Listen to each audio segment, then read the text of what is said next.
Bueno, y a esta hora de la tarde vamos a hablar de temas jurídicos con el abogado John Henry Solano Helves. Él es especialista en Derecho Administrativo y Justicia Constitucional.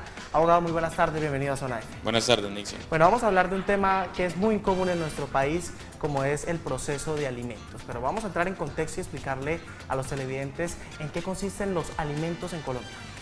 En Colombia los alimentos se tienen que ver como esa obligación que tienen ya sea los padres con sus hijos o sus hijos con los padres, en caso de que esto lo necesiten, ya sea por edad o por esa falta de oportunidad que tienen las personas de edad mayor. Por eso los centros de conciliación aquí en el país siempre, por lo general, tienen estos casos, pues ahí a la espera de que un árbitro pues decida fijar una cuota alimentaria, que los padres regulen las visitas, entonces eso es muy común. Por eso quisimos ir a las calles a preguntarle a los televidentes acerca de este tema y escuchemos la primera inquietud de un televidente. Buenas tardes, mi nombre es Marlene Rodríguez Mora y quiero saber en qué caso procede una demanda de alimentos. Bueno, ahí tenemos la pregunta. Bueno, a la señora Marlene le podemos comentar que primero tenemos que tener ya sea un reconocimiento por parte del padre, la madre o del hijo, como dije anteriormente, de aquel que tenga la obligación de otorgar un alimento. Esto, como decía Nixon, muy claramente es frente primero, ya sea a un centro de conciliación o que un juez así le haya reconocido el derecho. Luego de que usted tenga reconocimiento de ese derecho, ya sea por la persona o por el juez, se puede impetrar una demanda para ejecutar ese derecho. Escuchemos la siguiente cuestionamiento de la comunidad. Mi nombre es Yesenia. Mi pregunta es ¿cómo debo hacer efectivo el proceso de una demanda? Bueno, como sabemos, se hace efectivo esa demanda de alimentos en Colombia puede ser por dos vías. Una coaccionándolo de forma monetaria y otra coaccionándolo de forma penal. Recuerden que en Colombia el no otorgar alimentos conlleva una privación de la libertad, entre comillas.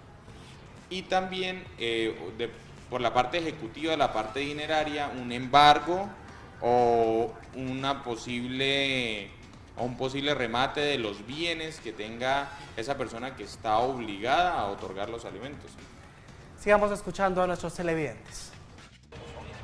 Hola, muy buenas tardes, mi nombre es César Augusto Borrell. Quiero hacer una pregunta directa. ¿Será que entre cónyuges se podrán exigir alimentos? ¿Sí o no? Bueno, pues la verdad es que entre los cónyuges existe una obligación que es la de tener una reciprocidad en las responsabilidades, en el cuidado y en las ayudas.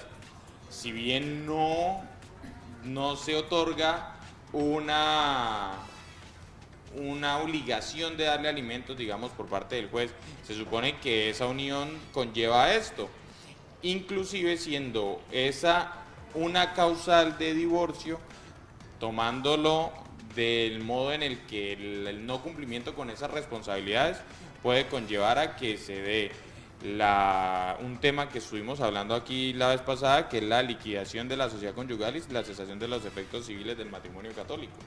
Bueno, doctor, ¿cuál es la recomendación que podemos hacer por ejemplo, a un papá que se está separando de su esposa y tenga un hijo, que él tome la iniciativa y vaya a un centro de conciliación y solicite esta citación para fijar de una vez la cuota? ¿Es como lo más recomendable antes de esperar la citación o la demanda? Sí, en Colombia, como bien lo dijiste, los centros están llenos de estas situaciones.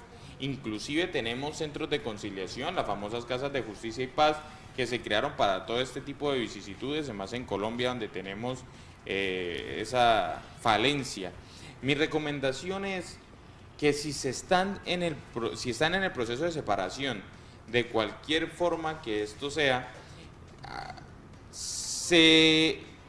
o asistan a un centro de conciliación donde pueda el padre, la madre, dar ese derecho por sentado, que quede escrito y que luego pueda servir para ejecutar ese derecho que se contrajo en ese momento.